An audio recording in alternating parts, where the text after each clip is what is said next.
Assalamualaikum warahmatullahi wabarakatuh. Perkenalkan, nama saya Eli Marisa dari program studi S1 Akuntansi kelas B NPM 10220015. Assalamualaikum warahmatullahi wabarakatuh. Perkenalkan, nama saya Fitri Nur dari prodi S1 Akuntansi kelas B dengan NPM 10220014. Assalamualaikum warahmatullahi wabarakatuh. Nama saya Santi Sintiawati dari kelas B Akuntansi dengan NPM 10220046. Di video kali ini kami akan mempresentasikan mengenai analisis rasio keuangan pada PT Asuransi Bintang Terbuka periode 2016-2018. Asuransi Bintang Terbuka atau ASBI didirikan tanggal 17 Maret 1955 dan mulai beroperasi secara komersial pada bulan Maret 1955. Kantor pusat ASBI beralamat di Jalan RS Fatmawati nomor 32 Jakarta dan memiliki 9 kantor cabang, 1 cabang bisnis syariah, dan 12 kantor pemasaran yang terletak di beberapa kota di Indonesia. Tujuan utama semua perusahaan adalah memaksimalkan keuntungan atau kekayaan terutama bagi para pemegang sahamnya. Terwujud beberapa upaya peningkatan atau memaksimalkan nilai pasar atas harga saham perusahaan yang bersangkutan. Laporan keuangan digunakan untuk menilai kinerja yang telah dicapai perusahaan yang pada gilirannya dapat dijadikan sebagai dasar dalam membuat berbagai kebijakan di masa mendatang. Selain digunakan oleh pihak dalam perusahaan sendiri, analisa laporan keuangan juga sangat berguna bagi pihak di luar perusahaan yang umumnya berkepentingan terhadap prospek perusahaan-perusahaan di masa mendatang. Begitu pula dengan perusahaan PT Asuransi Bintang Terbuka memerlukan laporan keuangan untuk menilai kinerja perusahaan yang telah dicapai. Perusahaan PT Asuransi Bintang Terbuka adalah perusahaan yang bergerak di bidang bisnis asuransi umum yang menawarkan berbagai jenis produk asuransi termasuk reasuransi termasuk asuransi jiwa. Terdapat beberapa jenis rasio keuangan. Yang pertama, rasio likuiditas, merupakan rasio yang menggambarkan kemampuan perusahaan dalam memenuhi kewajiban atau utang jangka pendek. Yang kedua, rasio solvabilitas, merupakan rasio untuk mengukur kemampuan perusahaan untuk membayar seluruh kewajiban atau utang pada jangka pendek maupun jangka panjang apabila perusahaan dibubarkan. Yang ketiga, rasio aktivitas, merupakan rasio yang digunakan untuk mengukur efektivitas perusahaan dalam menggunakan aktiva yang dimilikinya. Yang keempat, rasio profitabilitas, merupakan rasio untuk menilai kemampuan perusahaan dalam mencari keuntungan.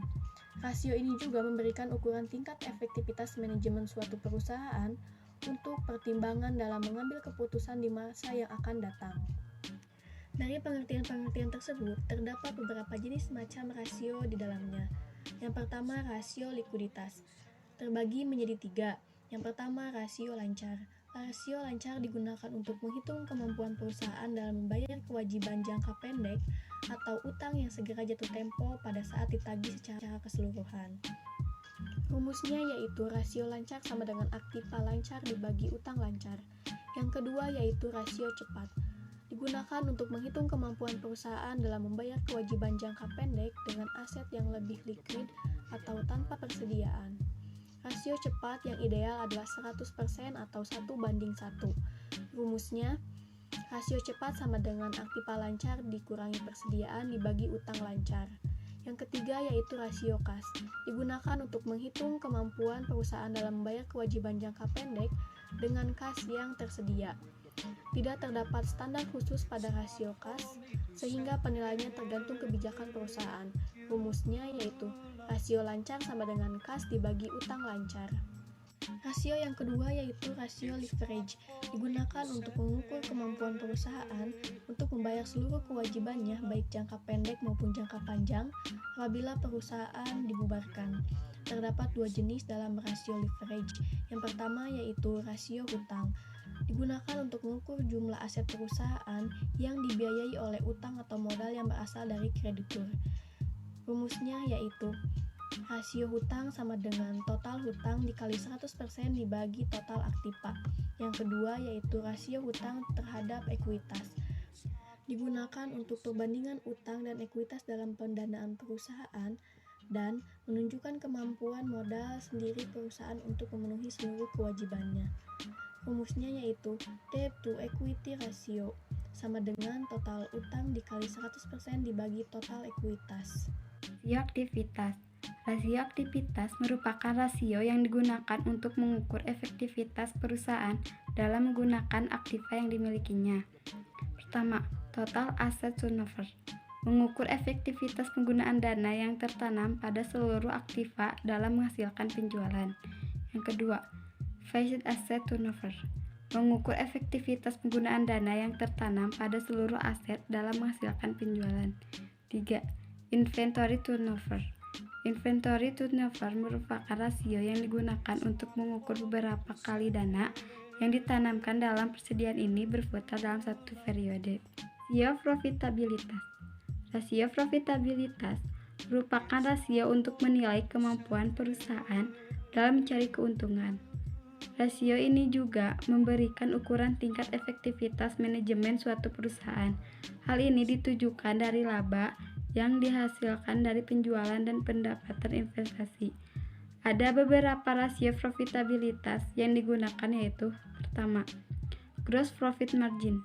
Gross profit margin merupakan salah satu rasio yang digunakan untuk mengukur margin laba atas penjualan.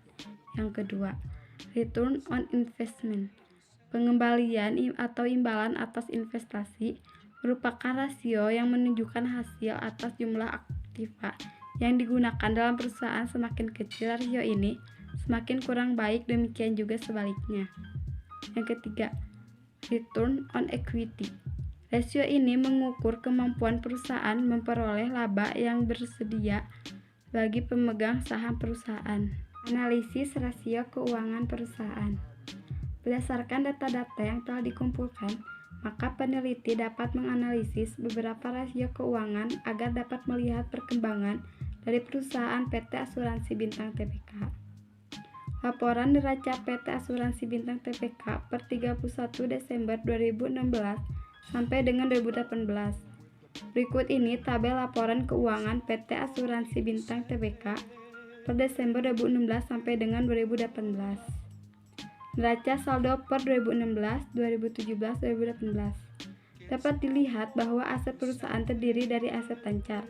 Aset lancar perusahaan terdiri dari kas, aset keuangan lancar, dana yang dibatasi penggunaannya lancar, piutang usaha, persediaan dan biaya dibayar di muka.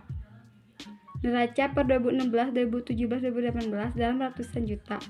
Dapat dilihat liabilitas dan ekuitas dari perusahaan PT Asuransi Bintang Tbk. Liabilitas yang dimiliki perusahaan meliputi liabilitas.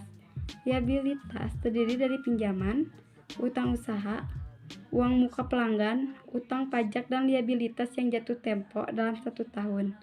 Liabilitas pajak tangguhan dan liabilitas lain.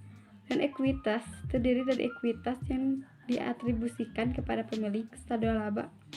Berikut disajikan laporan laba rugi dari PT Asuransi Bintang Tbk periode 31 Desember 2016, 2017, dan 2018. Dapat dilihat laba total untuk pendapatan di tahun 2016 adalah Rp15.304.781, sedangkan laba untuk di tahun 2017 ada Rp13.411.398 dan laba di tahun 2018 ada Rp13.15.119. Dapat disimpulkan bahwa laba terbesar diperoleh di tahun 2016 dan yang kedua di tahun 2017 dan laba terendah di tahun 2018. Untuk kesimpulannya, jika dilihat dari rasio likuiditas, maka dapat disimpulkan bahwa kondisi keuangan perusahaan dalam keadaan likuid atau baik. Artinya perusahaan sudah mampu memenuhi kewajiban jangka pendeknya dengan menggunakan aktiva lancar, sehingga dapat meyakinkan kreditor dalam memberikan kredit kepada PT Asuransi Bintang Tbk. Lalu jika dilihat dari rasio profitabilitas, maka dapat disimpulkan bahwa perusahaan menghasilkan laba yang naik turun di setiap tahun. Namun dilihat dari rata-rata rasio profitabilitas profitabilitas PT Asuransi Bintang Tbk menunjukkan bahwa perusahaan mampu untuk dapat mengendalikan biaya produksi dan harga pokok penjualan untuk menghasilkan laba perusahaan dengan baik.